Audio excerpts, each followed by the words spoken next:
So we'll start it.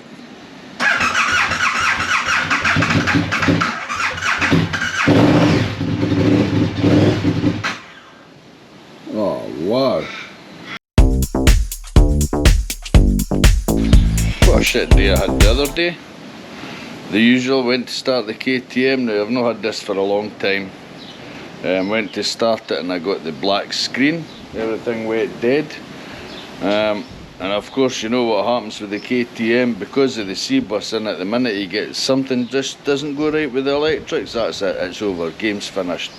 Forget about it, park it up, put it on charge, leave it for a couple of days, come back to it and it's fine like new.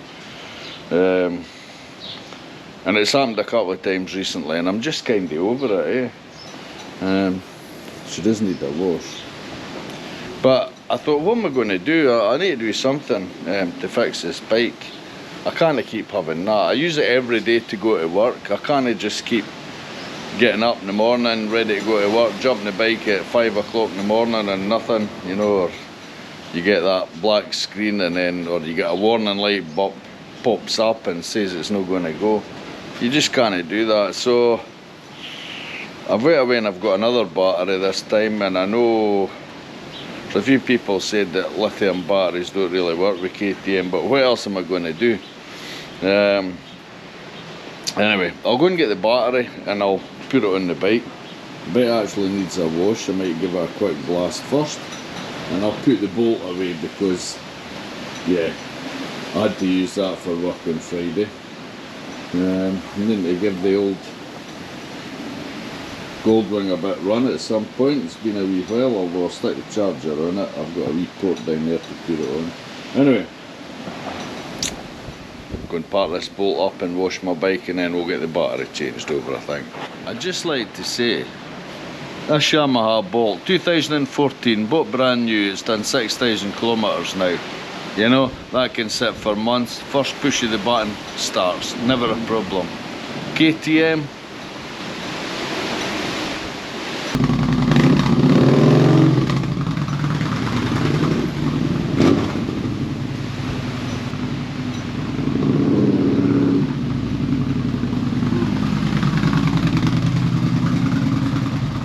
so that's the bolt parked up. I'll just switch it off. There we go. Every time you want to use this bike, she starts. I've had a lot of Yamahas in the past and I've always sworn by Yamaha, probably one of the most reliable bikes on the market. Some might beg to differ, but every Yamaha I've had's fantastic. So this one's, yeah, it's just not a comfortable bike for me, that's all it is. And my wife doesn't ride it now, but I did look at trading it in, maybe putting it in for a Royal Enfield Scram. Anyway, I've inquired about one, so we'll see what happens. But I'd probably have to trade this in. I couldn't have 4 bikes. Could I? I think the wife would be too happy. So, I've had the KTM in charge since Friday, since I got home from work.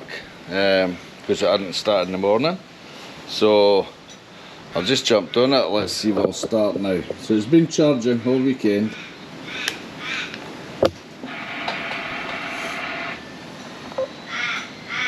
So everything's coming on, lights are coming on. Fuel gauge is low because it needs fuel, that's about it. It says service lights needing service, but that's all good. So we'll start it.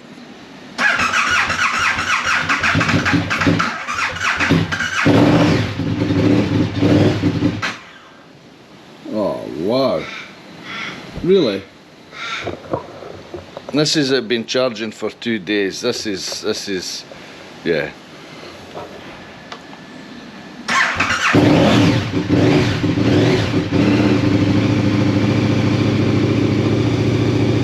Now that was just a stroke of luck.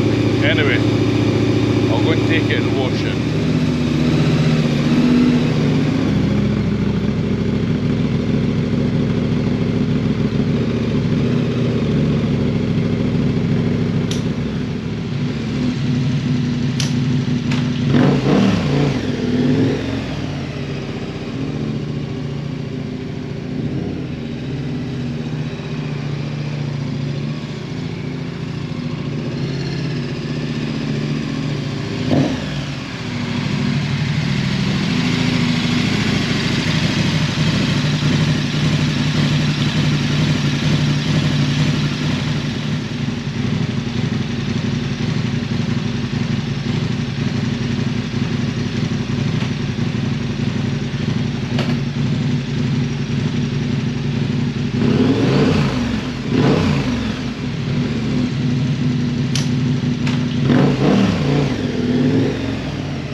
we go. There we go.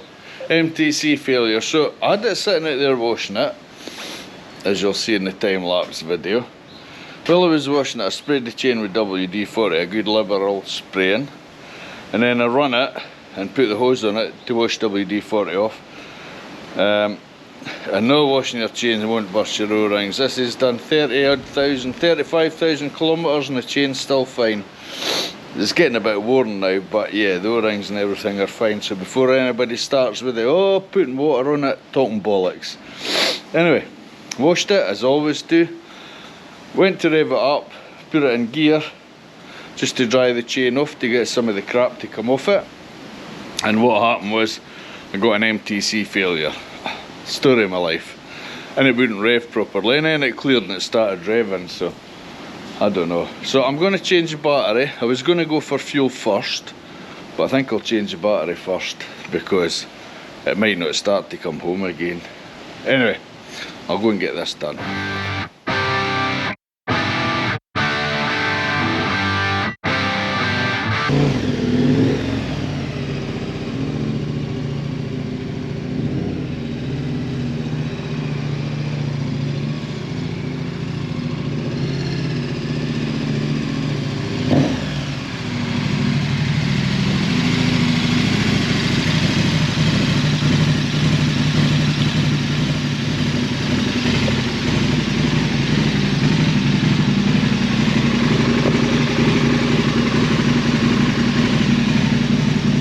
There we go. There we go. MTC failure. So I had it sitting out there washing it, as you'll see in the time-lapse video. While I was washing it, I sprayed the chain with WD-40, a good liberal spraying, and then I run it and put the hose on it to wash WD-40 off. I know washing your chains won't burst your O-rings. This has done 35,000 kilometres and the chain's still fine. It's getting a bit worn now, but yeah, the O-rings and everything are fine. So before anybody starts with the, putting water on it, talking bollocks. Anyway, washed it as I always do. Went to rev it up, put it in gear, just to dry the chain off to get some of the crap to come off it. And what happened was, I got an MTC failure. Story of my life. And it wouldn't rev properly, and then it cleared and it started revving, so I don't know. So I'm going to change the battery. I was going to go for fuel first, but I think I'll change the battery first because it might not start to come home again. Anyway, I'll go and get this done. So this is the battery I got. The brand is Full Back. Got it from AMX Superstores. And this battery, when you're going for a lithium battery, check the size, okay, because the size of my battery box will take the correct battery for that bike. If you're putting a lithium in, make sure it's going to fit. So this one's, because it's lithium screws, because it's a lithium battery, it's actually smaller than the standard battery by height wise.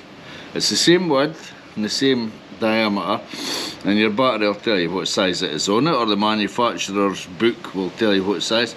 So this glues onto here and it makes the battery fit. So I'll just do that now.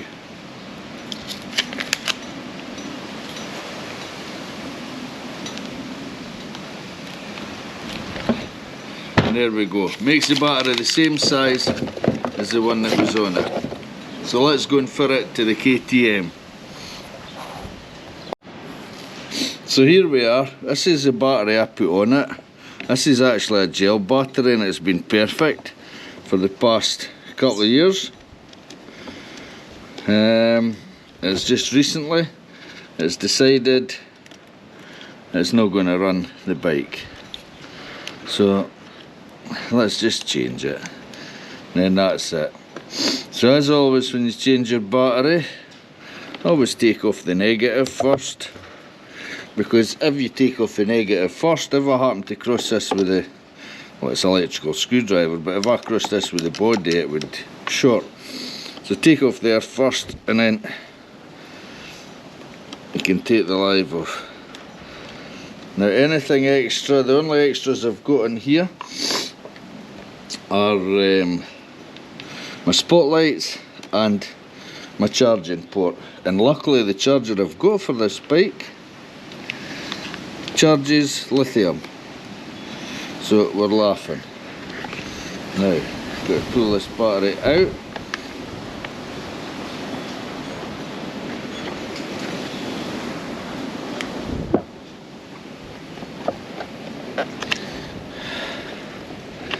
There it is.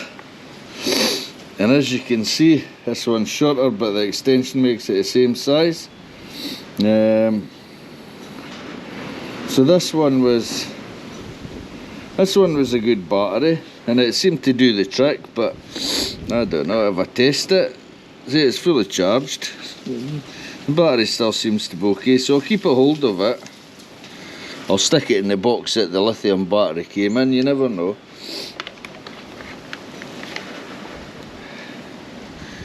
Yeah. I'll stick this in here.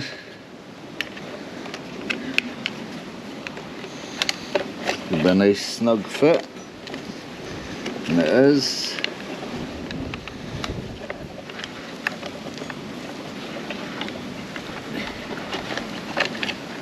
Like that. There we go.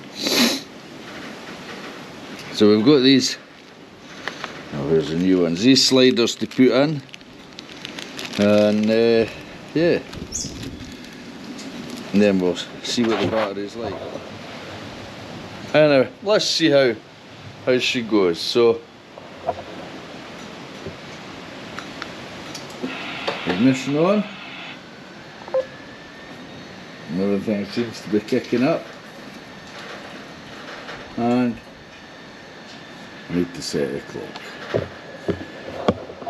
I'll get all the clocks set and I'll come back. Set the time. I've not tried to start it yet. So here we go. It's sitting at 12.7 volts according to that. Let's see what it does. Fingers crossed.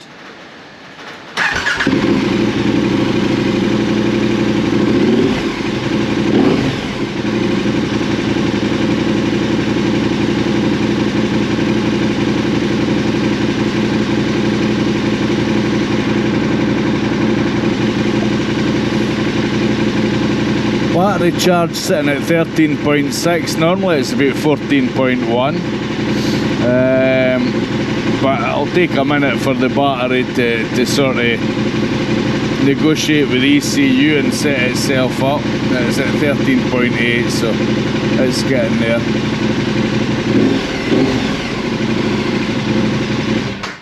And off. And just to make sure, we'll try again. Ignition on, ready to race, everything up there, sitting at 13 volts, and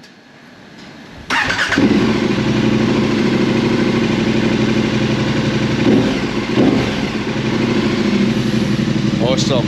Now, I'm going to put some oil on the chain.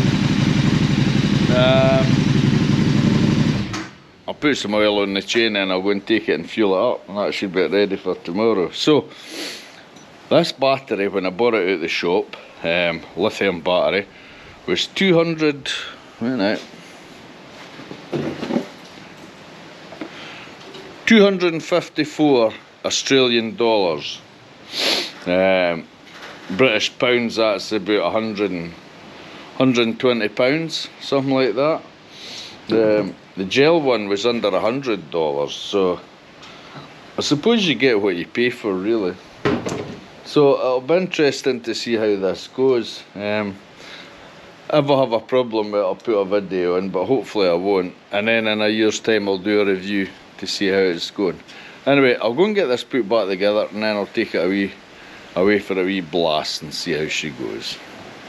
At least she's looking a bit cleaner now. I know other bikes the problem with this thing is it's got a super certain code for electrics. Every part of your bike is governed by how much electric it uses. It's a bit like some of the cars that have the headlight bulb goes. Then you see this, so hang on a minute. The electric goes in that headlight, it's not using much, so it's a problem. So,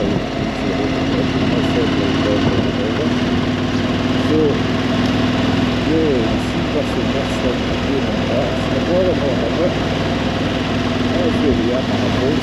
That's where the push back to have to drive, cover on the muscle. But, yeah, this one with the C-plus is the same way. The other one on a price like the other, I changed every time I pressed it, it came up with failure or something, and every time I pressed on, because it used that much power, the C-plus, like, oh shit, there's something wrong here, please, I'm